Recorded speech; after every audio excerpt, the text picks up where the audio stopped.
नमस्कार दोस्तों, स्वागत है आपके अपने YouTube चैनल संस्कृत अड्डा पर।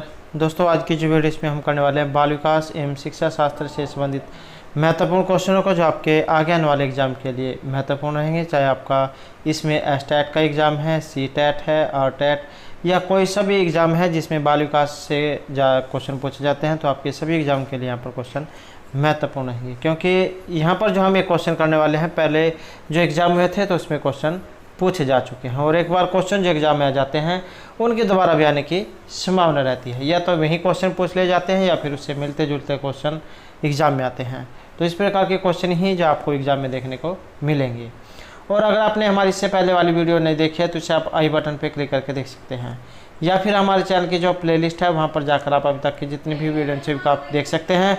और वीडियो शुरू करने से पहले अगर आपने अब तक हमारे चैनल को सब्सक्राइब नहीं किया तो सब्सक्राइब कर ले, और साथ में घंटे वाले कोने से दबाकर ऑल पे क्लिक जरूर कर लीजिएगा, जिससे आपको हमारे आने वाली जो वीडियो उसकी नोटिफिकेशन मिलती रहेगी। और दोस्तों, वीडियो को लाइक, कमेंट और शेयर जरूर कीजिएगा। और आप हमारा जो दूसरा चैनल है रीडिंग लवर्स के नाम से, इसे भी सब्सक्राइब कर सकते हैं, क्योंकि जो भी कोई नई वैकेंसी या इससे संबंधित महत्वपूर्ण जो अपडेट आती है तो इस चैनल पर हम डालते रहते हैं। और इस चैनल का जो लिंक है वो आपको इस वीडियो के डिस्क्रिप्शन में मिल जाएगा, तो वहाँ से भी आप हमारे चैनल पर पहुँच जाओगे। या फिर आप जीके बाय रीडिंग लवर्स नाम से अगर सर्च करेंगे तो उसके बाद भी जो आप हमारे चैनल पर पहुँच सकते हैं। तो महत्वपूर्ण अपडेट और जीके क्वेश्चनों के लिए आप इस चैनल को सब्सक्राइब जरूर कर लीजिएगा। तो हमारा जो यहाँ पर पहला जो क्वेश्चन है बाल विकास एवं शिक्षण विज्ञान से है या शिक्षा शास्त्र। तो आपकी कक्षा में कुछ ऐसे बच्चे हैं जो गलतियां करते हैं, और इस परिस्थिति का आपके विश्लेषण के अनुसार इनमें से कौन सा कथन सबसे अधिक उपयुक्त है। तो आपकी कक्षा के कुछ बच्चे हैं जो गलतियां करते हैं। बच्चों का बुद्धि स्तर निम्न है। बच्चों ने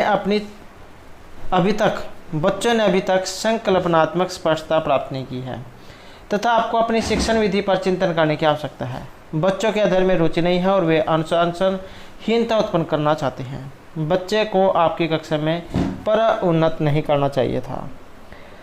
तो यहाँ पर आपको भी जाए इसका सोचने का मौका दिया जाएगा, जिससे आपको भी आंसर जाए उसका पता लग जाए, और आप भी जाए यहाँ पर ये देख पाए कि आपका जो बुद्धि स्तर है कितना है, या आपने कितना जो है यहाँ पर ज्ञान प्राप्त कर लिया है, और कितना आपने प्राप्त करना है। तो इसमें जो हमारे यहाँ पर सी आंसर जो ऑप्शन 2 को माना गया है कि बच्चों ने अभी तक संकल्पनात्मक स्पष्टता प्राप्त नहीं की है, तथा आपको अपनी शिक्षण विधि पर चिंतन करने की आवश्यकता है।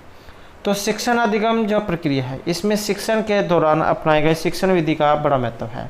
यदि किसी विषय वस्तु को पढ़ाने के लिए गलत शिक्षण विधि का चुनाव किया जाता है तो उस विषय की संकल्पना शिक्षार्थियों को सही रूप से स्पष्ट नहीं हो सकेगी, जिसके परिणामस्वरूप बच्चे गलतियां करने लगते हैं। नेक्स्ट हमारे यहाँ पर क्वेश्चन है, कक्षा परीक्षणों में अच्छा प्रदर्शन करने में एक बच्चे की असफलता हमें विश्वास की तरफ ले जाती है।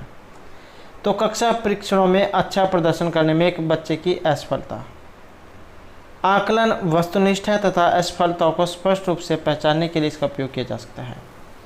बच्चे कुछ निश्चित सक्षमताओं और कमियों के साथ पैदा होते हैं। पाठ्यक्रम, शिक्षण पद्धति तथा आकलन प्रक्रियाओं पर विचार करने की आवश्यकता है। कुछ बच्चों को अनुत्तीर्ण होना ही है, चाहे व्यवस्था उन पर कितना अधिक प्रयास करे। तो ये जो यहाँ पर ऑप्शन जो है 4, इस प्रकार का कभी भी आंसर सही नहीं हो सकता। ये अनुत्तीर्ण होने की बात हम कभी भी नहीं कर सकते। तो इसमें जो यहाँ पर माना गया है तो ऑप्शन 3 जो ऐसे माना गया है कि पाठ्यक्रम, शिक्षण पद्धति तथा आकलन प्रक्रियाओं पर विचार करने की आवश्यकता है। तो कक्षा परिणाम में अच्छा प्रदर्शन करने के उपरांत यदि कोई बालक असफल होता है तो यह इस तथ्य की ओर संकेत करता है कि पाठ्यक्रम, शिक्षण पद्धति और आकलन की प्रक्रियाओं पर विचार करने की आवश्यकता है कि किस कारण से ऐसा हुआ है। अगर एक भी बच्चा क्लास में असफल हो जाता है तो माना जाता है कि शिक्षण पद्धति सही नहीं हुई है। तो इस पर जाए जितने भी पाठ्यक्रम है, शिक्षण पद्धति है, इन पर फिर विचार करने की आवश्यकता है। नेक्स्ट हमारे यहाँ पर क्वेश्चन है, एक अध्यापिका यह सुनिश्चित करना चाहती है कि उसके विद्यार्थी आंतरिक रूप से प्रेरित हैं। तो इस संदर्भ में वह क्या करेगी? सभी बच्चों के लिए उपलब्धि के एक समान मानकों को उल्लेखित करना, इस प्रकार की अधिगम गतिविधियों की योजना बनाना जो अभिसारी चिंतन को प्रोत्साहन देती है, अंतिम परिणाम पर अंतिम परिणाम पर ध्यान देने के बजाय व्यक्तिगत रूप से बच्चों की अधिगम प्रक्रिया पर ध्यान देना या वस्तु रूप में पुरस्कार प्रस्तुत करना। तो एक अध्यापिका यह सुनिश्चित करना चाहते हैं कि उसके विद्यार्थी आंतरिक रूप से प्रेरित हैं। और इसमें जो यहाँ पर माना गया है तो ऑप्शन रहेगा हमारा 3A, अंतिम परिणाम पर ध्यान देने की बजाय व्यक्तिगत रूप से बच्चे के अधिगम की प्रक्रिया पर ध्यान देना। तो व्यक्तिगत रूप से बच्चे के अधिगम प्रक्रिया पर ध्यान देकर कोई शिक्षक यह सुनिश्चित कर सकता है कि वह आंतरिक रूप से प्रेरित है, जबकि अंतिम परिणाम पर ध्यान देकर इस बात को सुनिश्चित करना बड़ा मुश्किल है। नेक्स्ट जो हमारे यहाँ पर क्वेश्चन है, निम्नलिखित में से कौन सा कथन सबसे बेहतर ढंग से वर्णन करता है कि कक्षा में बच्चों को प्रश्न पूछने के लिए क्यों प्रोत्साहित करना चाहिए। तो इनमें से कौन सा कथन है जो सबसे बेहतर ढंग से ये वर्णन करता है। प्रश्न बच्चों की जिज्ञासा को बढ़ाते हैं। जिन चीज़ों के बारे में बच्चे नहीं जानते उनके बारे में विचार करवाकर उन्हें यह महसूस करवाया जा सकता है कि उनमें बुद्धि की कमी है। प्रश्न अन्योन्य क्रिया के द्वारा अधिगम को आगे बढ़ाते हैं तथा संकल्पनात्मक स्पष्टता की दिशा में बढ़ते हैं। बच्चे को अपने भाषा कौशलों के अभ्यास की आवश्यकता होती है। तो इसमें जो यहाँ पर माना गया है तो ऑप्शन 3 जो ऐसे माना गया है कि प्रश्न अन्योन्य क्रिया के द्वारा अधिगम को आगे बढ़ाते हैं और संकल्पनात्मक स्पष्टता की दिशा में आगे बढ़ते हैं। तो ये इस प्रकार की बुद्धि कमी वाले कभी भी आंसर सही नहीं हो सकते, ये आपने जरूर याद रखना है। हम बच्चे के विकास की बात करते हैं न कि उसकी कमी के बारे में। तो ये जो कक्षा जो होता है इसमें बच्चों के द्वारा प्रश्न पूछना अधिगम प्रक्रिया को आगे बढ़ाने में सहायक है। साथ ही इसके माध्यम से संकल्पनात्मक स्पष्टता की दिशा में भी आगे बढ़ने में सहायता मिलती है।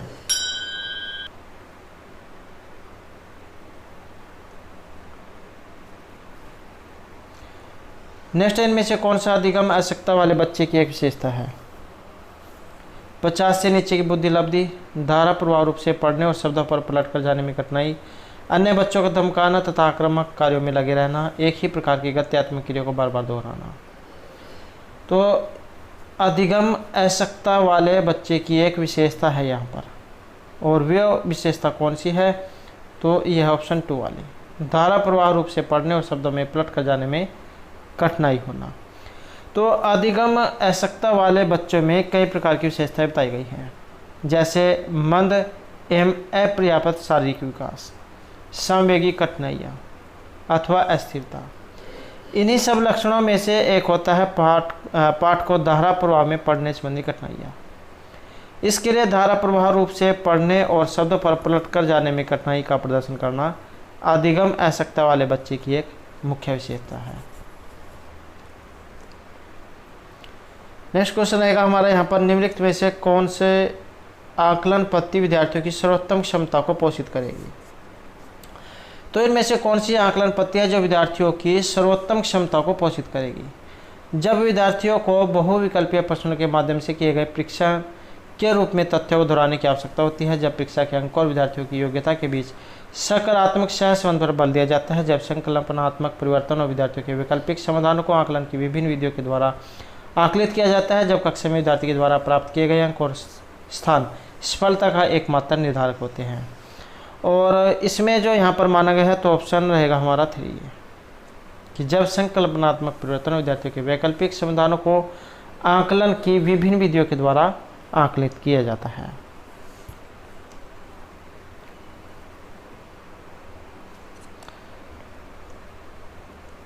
नेक्स्ट रहेगा यहाँ पर वाइगोत्स्की। तो इनके अनुसार समीपस्थ विकास का जो क्षेत्र है कौन सा माना गया है। अध्यापिका के द्वारा दिए गए सहयोग की सीमा निर्धारित करना, बच्ची अपने आप क्या कर सकती है जिसका आकलन नहीं किया जा सकता है, बच्चे के द्वारा स्वतंत्र रूप से किया जा सकने वाले तथा सहायता के साथ करने वाले कार्य के बीच अंतर, बच्चे को अपना सामर्थ्य प्राप्त करने के लिए उपलब्ध कराए गए सहयोग की मात्रा एवं प्रकृति।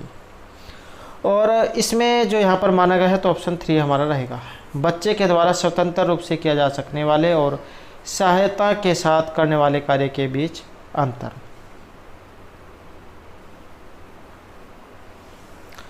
और बच्चे के द्वारा स्वतंत्र रूप से किया जा सकने वाले वास्तविक विकास स्तर और सहायता के साथ करने वाले संभाव्य विकास के स्तर, कार्य के बीच के अंतर को वाइगोत्स्की ने समीपस्थ विकास का क्षेत्र का है।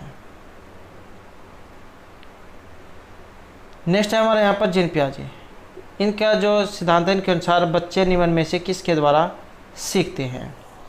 सही प्रकार से ध्यान लगाकर जानकारी को याद करना, उपयुक्त पुरस्कार दिए जाने पर अपने व्यवहार में परिवर्तन करना, समाज के अधिक योग्य सदस्यों के द्वारा उपलब्ध कराए गए सहारे के आधार पर अनुकूलन की प्रक्रियाएं। तो जीन पियाजे के सिद्धांत के अनुसार और इनके अनुसार जो यहाँ पर माना गया है, तो ये ऑप्शन रहेगा 4, अनुकूलन की प्रक्रियाएं। तो ये जो जीन पियाजे जो है, इन्होंने अपने सिद्धांत में अनुकूलन को महत्व दिया है और उनका जो मानना है कि अनुकूलन की प्रक्रियाओं के माध्यम से बच्चे ज़्यादा सीखते हैं।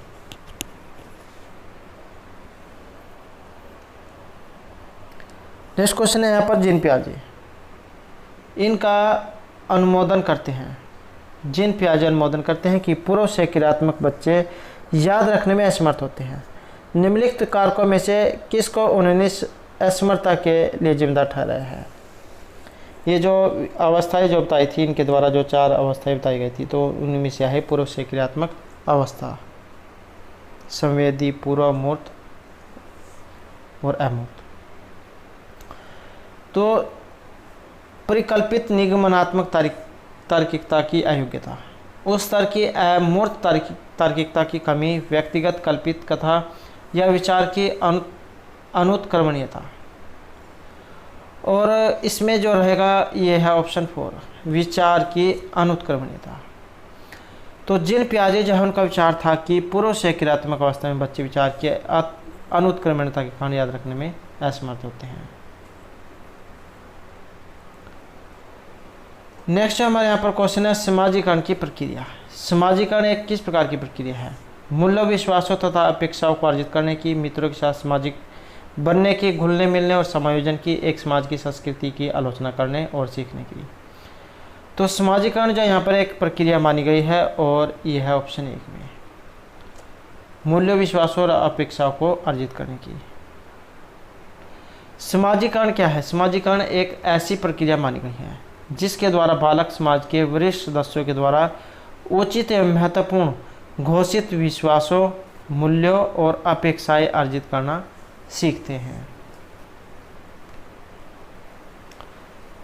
नेक्स्ट है यहाँ पर अनुसंधान से पता चलता है कि विद्यालयों में अनेक स्तरों पर विभेदीकरण पाया जाता है।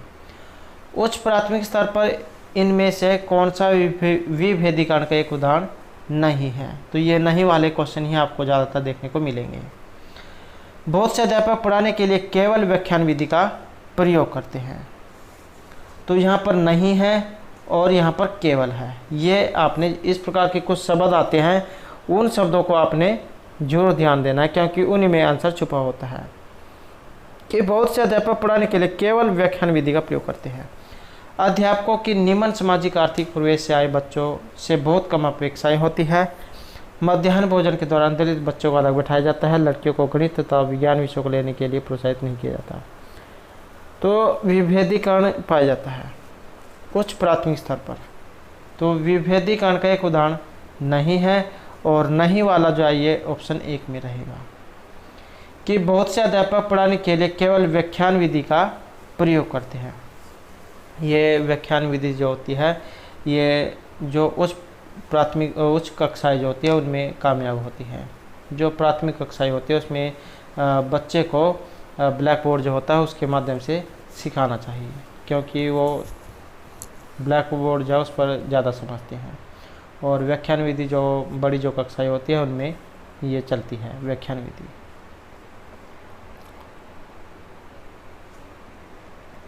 नेक्स्ट आएगा यहाँ पर एक अध्यापिका समाज के वंचित वर्गों से आए बच्चों की आवश्यकताओं के प्रति प्रभावशाली तरीके से प्रतिक्रिया निम्नलिखित द्वारा कर सकती है।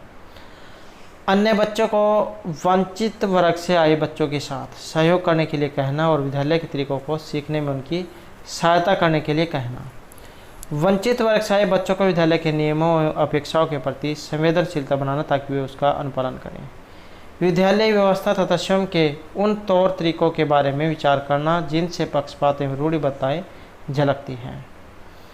तो वंचित वर्ग वाला क्वेश्चन है यहाँ पर, और इसमें जो माना गया है तो ये ऑप्शन 3 जो ऐसे माना गया है। विद्यालय व्यवस्था तथा स्वयं के उन तौर तरीकों के बारे में विचार करना जिससे पक्षपात एवं रूढ़िबद्धताएं झलकती हैं। तो व्यक्तियों में समाज के वंचित वर्ग के लोगों के प्रति विभिन्न प्रकार की पारंपरिक सोच और व्यवहार और पूर्व आग्रहों का विकास हो जाता है। विद्यालय में इसे इस तरह के रवैये को उचित तरीके से नियंत्रण करना चाहिए। विद्यालय में व्यवस्था शिक्षक और विद्यालय प्रबंधन के व्यवहार में दिखानी चाहिए ताकि सुविधाहीन वर्ग के शिक्षार्थी पर प्रभावी ढंग से ध्यान दिया जा सके।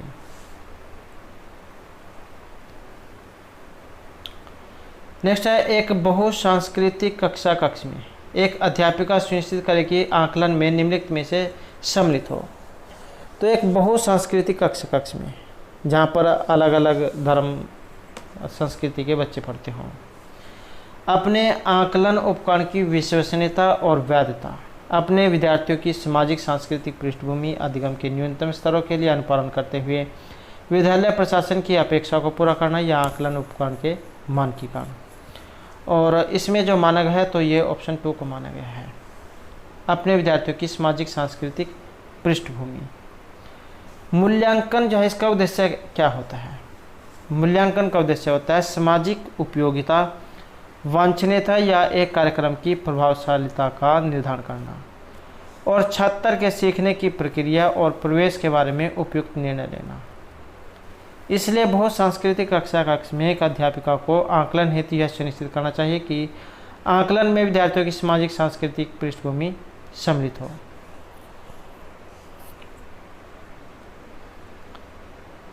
नेक्स्ट है यहाँ पर ये जो कोहलबर्ग जो है, इनके सिद्धांत की एक प्रमुख आलोचना है कि कोहलबर्ग ने बिना किसी अनुभूति मूलक आधार के सिद्धांत प्रस्तुत किया। कोहलबर्ग ने नैतिक विकास की स्पष्ट अवस्थाओं का उल्लेख नहीं किया। कोहलबर्ग ने प्रस्ताव दिया कि नैतिक तार्किकता विकासात्मक है। कोहलबर्ग ने पुरुषों एवं महिलाओं की नैतिक तार्किकता में सांस्कृतिक विभाजनों को महत्व नहीं दिया। तो यहाँ पर एक आलोचना है और आलोचना वाला जो माना गया है तो ये ऑप्शन 4 को माना गया है कि कोहलबर्ग ने पुरुषों एवं महिलाओं की नैतिक तार्किकता में सांस्कृतिक विभिन्नता को महत्व नहीं दिया। कोहलबर्ग जो है इन्होंने अंतर्दृष्टि या सूझ के द्वारा सीखने का सिद्धांत का प्रतिपादन किया था। तो सूझ के द्वारा सीखना जो एक कोहलबर्ग जो है इनका सिद्धांत है, ये भी आपने याद रखना है, जिसका आधार अनुभूति मूलक था।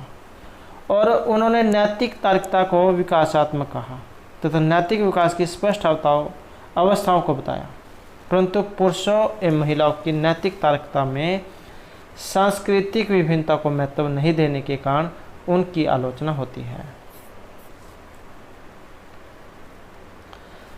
नेक्स्ट है यहाँ पर निम्नलिखित कथनों में से कौन सा लेव वाइगोत्स्की के द्वारा प्रस्तावित विकास तथा अधिगम के बीच संबंध का सर्वश्रेष्ठ रूप में सार प्रस्तुत करता है?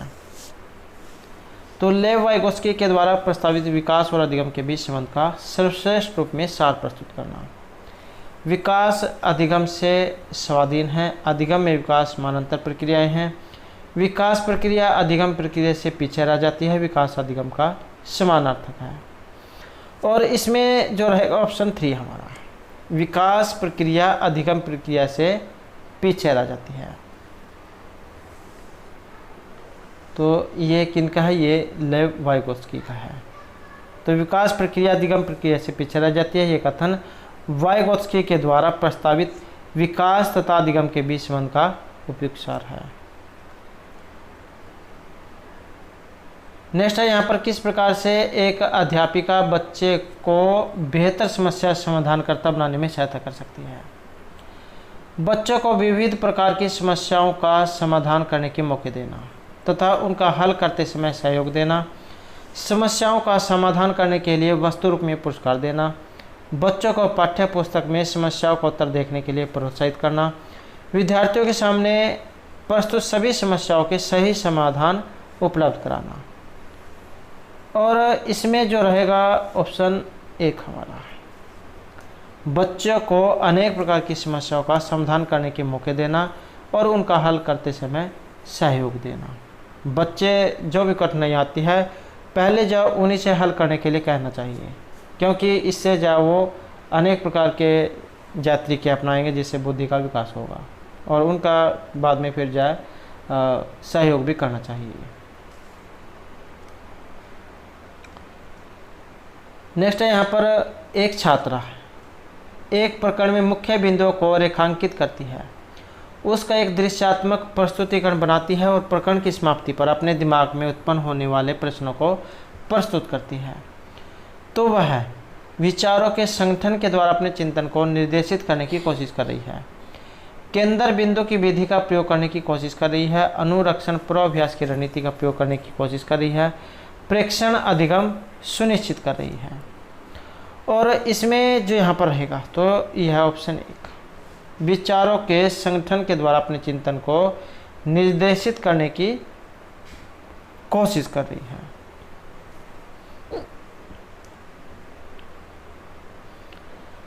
नेक्स्ट क्वेश्चन है हमारा यहाँ पर एक शिक्षार्थी केंद्रित कक्षा कक्ष में अध्यापिका करेगी। तो एक शिक्षार्थी केंद्रित कक्षा कक्ष में अध्यापिका करेगी। अधिगम को सुगम बनाने के लिए बच्चों को एक दूसरे के साथ अंकों के लिए मुकाबला करने हेतु प्रोत्साहित करना, मुख्य तथ्यों की व्याख्या करने के लिए व्याख्यान पद्धति का प्रयोग करना और बाद में शिक्षार्थियों का उनकी सजगता के लिए आकलन करना। वे अपने विद्यार्थियों से जिस प्रकार की अपेक्षा करते हैं उसे प्रदर्शित करना और तब बच्चों को वैसा करने के लिए दिशा निर्देश देना। इस प्रकार की पद्धतियों को नियोजित करना जिसमें शिक्षार्थी अपने स्वयं के अधिगम के लिए पहल करने में प्रोत्साहित हो। और यहाँ पर जो रहेगा ऑप्शन 4 कि इस प्रकार की पद्धतियों को नियोजित करना जिसमें शिक्षार्थी अपने स्वयं के अधिगम के लिए पहल करने में प्रोत्साहित हो। तो ये स्वयं करके सीखना, ये वही वाली विधि है यहाँ पर करके सीखने वाली। नेक्स्ट हमारे यहाँ पर इस पर अत्यधिक वाद विवाद होता है कि क्या लड़कों एवं लड़कियों में योग्यताओं का विशिष्ट समूह उनके अनुवांशिक घटकों के कारण होता है, और इस संदर्भ में निम्नलिखित में से आप सबसे अधिक किससे सहमत हैं कि लड़कियों को सेवा भाव के लिए सामाजिक रूप से तैयार किया जाता है जबकि लड़कों को रोने जैसा संयोग प्रदर्शित करने के लिए हतोत्साहित किया जाता है। लड़के सेवा भाव वाले नहीं हो सकते क्योंकि वे जन्म से इस प्रकार के होते हैं। यौन आरंभ के बाद लड़के और लड़के एक साथ नहीं खेल सकते क्योंकि उनकी अभिरुचियाँ पूर्णतः विपरीत होती हैं। सभी लड़कियों में कला विषयों के लिए अंतर्निहित प्रतिभा होती है जबकि लड़के आक्रामक खेलों में बेहतर प्रदर्शन के लिए आनुवंशिक रूप से तैयार होते हैं। और इसमें जो यहाँ पर रहेगा तो इसमें है ऑप्शन 1 ये लड़कियों को सेवा भाव के लिए सामाजिक रूप से तैयार किया जाता है जबकि लड़कों को रोने जैसा संवेग प्रदर्शित करने के लिए हतोत्साहित किया जाता है। तो परिवार एवं समाज के सामाजिकरण की प्रथम पाठशाला माना गया है। सबसे पहले बच्चा जो सीखता है वो अपने परिवार से सीखता है, उसके बाद उनका जो आस पड़ोस का वातावरण है और उसके बाद जो स्कूल है। तो परिवार एवं समाज के सामाजिकरण की प्रथम पाठशाला माना गया है समाज और परिवार को। सामान्यतः लड़कियों को सेवा भाव के लिए तैयार किया जाता है तथा लड़कों को शक्तिशाली बनाने के लिए रोने जैसे संवेगों से उन्हें दूर रखने का प्रयास किया जाता है। अतः लड़कों एवं लड़कियों में योग्यता का विशिष्ट समूह उनके अनुवांशिक घटकों का कारण होता है। आपने देखा होगा अगर क्लास में लड़कियों को डांट दिया जाता है तो वो रोने लग जाती हैं, लेकिन लड़के इतनी जल्दी नहीं रोते।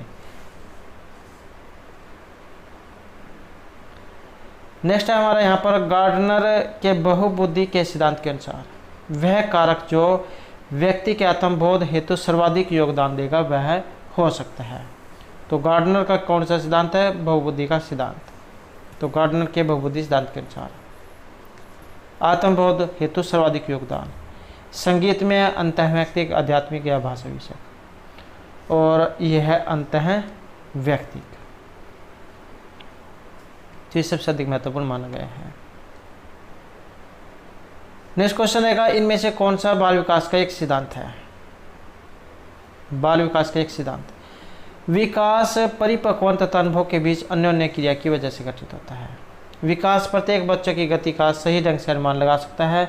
अनुभव विकास का एक मात्रक निर्धारक है। विकास प्रबलन और दंड के द्वारा सुनिश्चित किया जा सकता है। तो यहाँ पर बाल विकास का एक सिद्धांत है और वह माना गया है ऑप्शन 1 में कि विकास परिपक्वन और अनुभव के बीच अन्य क्रिया की वजह से घटित होता है। नेक्स्ट है यहाँ पर वाइगोत्स्की और जीन पियाजे के परिप्रेक्ष्यों से एक प्रमुख विभिन्नता है। तो ये जो यहाँ पर विभिन्नता कौन सी है? व्यवहारवादी सिद्धांतों की उनकी आलोचना, ज्ञान के सक्रिय निर्माताओं के रूप में बच्चों की संकल्पना, बच्चों को एक पालन पोषण का परिवेश उपलब्ध कराने की भूमिका, भाषा एवं चिंतन के बारे में उनके दृष्टिकोण।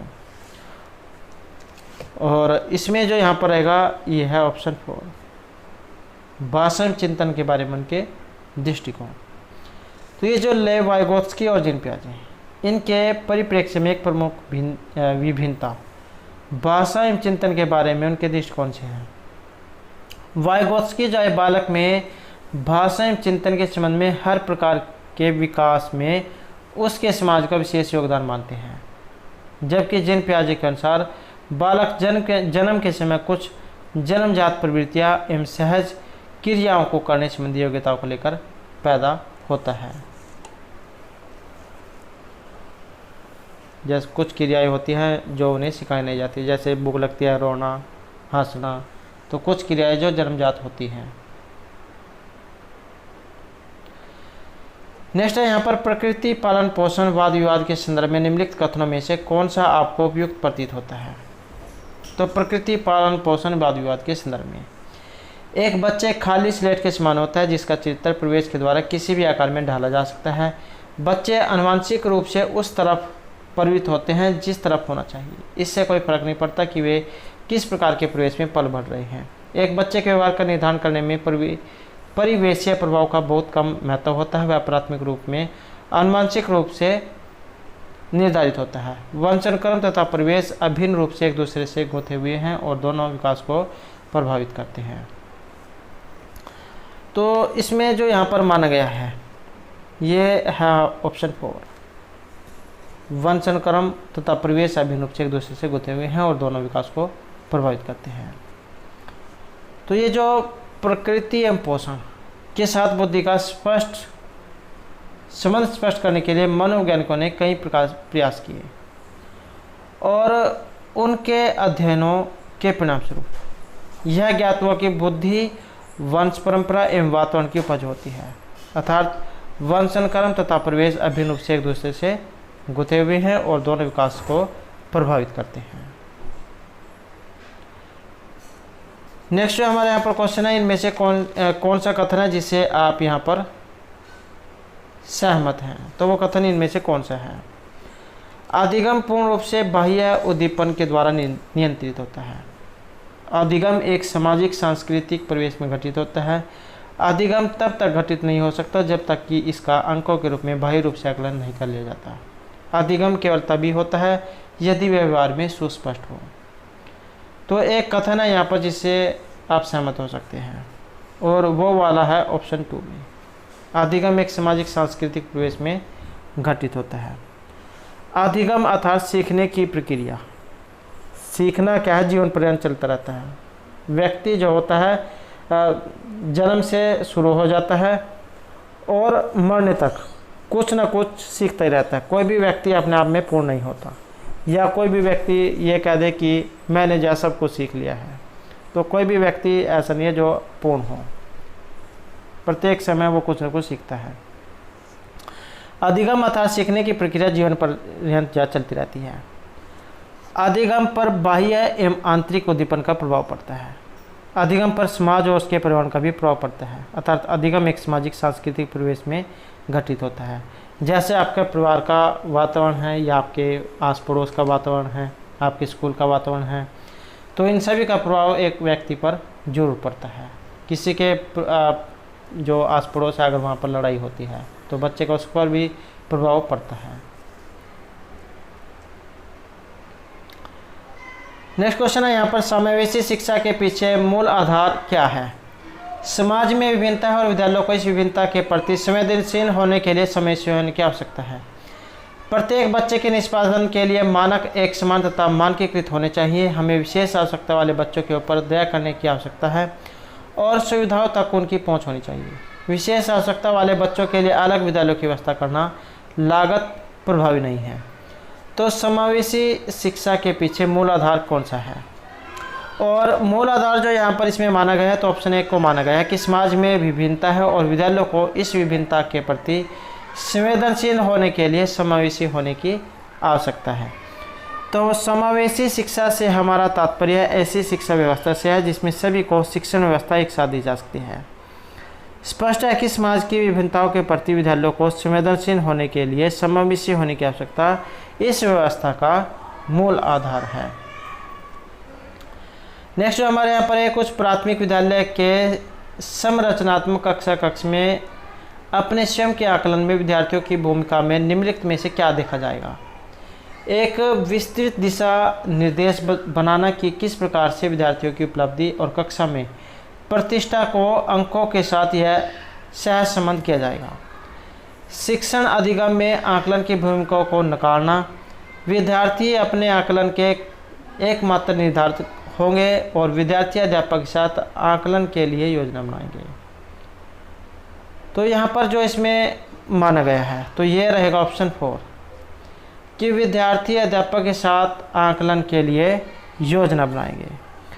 एक उच्च प्राथमिक विद्यालय के संरचनात्मक कक्ष में विद्यार्थी अध्यापक के साथ आकलन के लिए योजनाएं बनाकर स्वयं के आकलन में विद्यार्थी अपनी भूमिका का निर्वहन कर सकता है। नेक्स्ट जो हमारे यहाँ पर है, इनमें से कौन सा तरीका अध्यापिका के द्वारा एक सृजनात्मक बच्चे को पहचान करने के लिए सर्वाधिक उपयुक्त है। ये सृजनात्मक वाला एक क्वेश्चन एग्जाम में जरूर पूछा जाएगा।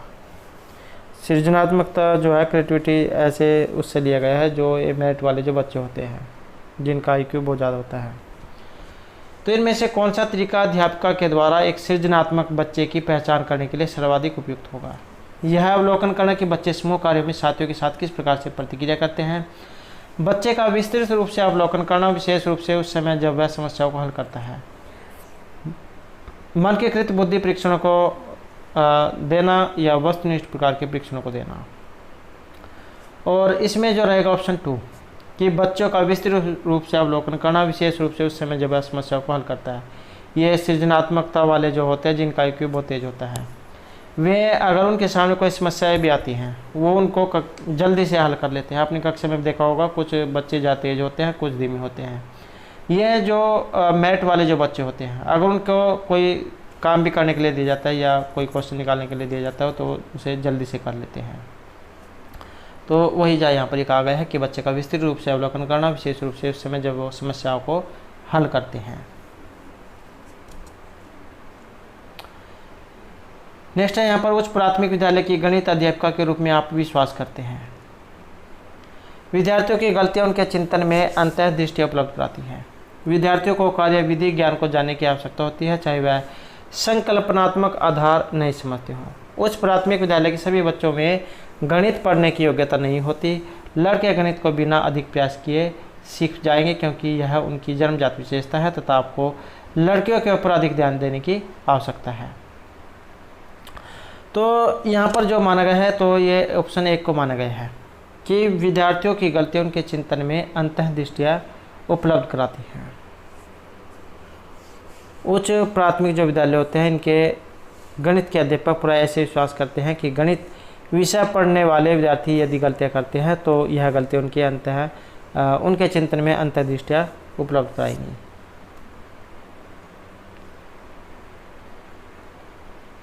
नेक्स्ट हमारे यहाँ पर इन कथनों में से आप किससे सहमत हैं।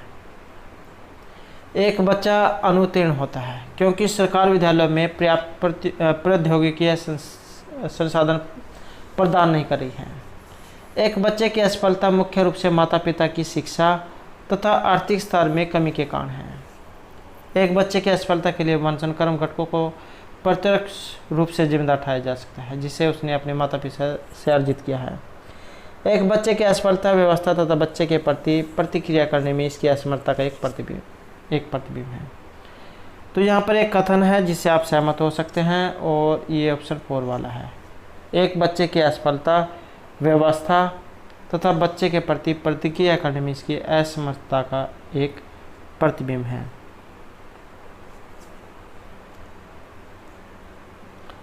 नेक्स्ट है एक बच्चे को सहारा देने की मात्रा एवं प्रकार में परिवर्तन इस बात पर निर्भर करता है।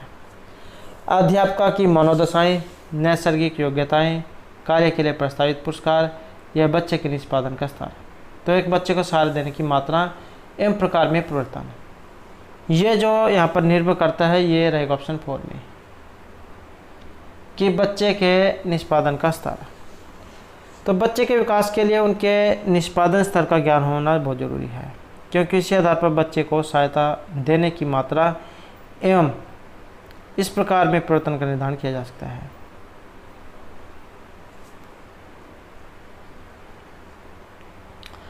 तो दोस्तों थे हमारे आज के यहाँ पर बाल विकास एवं शिक्षा शास्त्र से संबंधित कुछ महत्वपूर्ण क्वेश्चन जो आपके आगे आने वाले एग्जाम के लिए महत्वपूर्ण रहेंगे। और दोस्तों अगर आपने अभी तक हमारे चैनल को सब्सक्राइब नहीं किया तो सब्सक्राइब कर ले और हमारे साथ अंत बनाने के लिए धन्यवाद।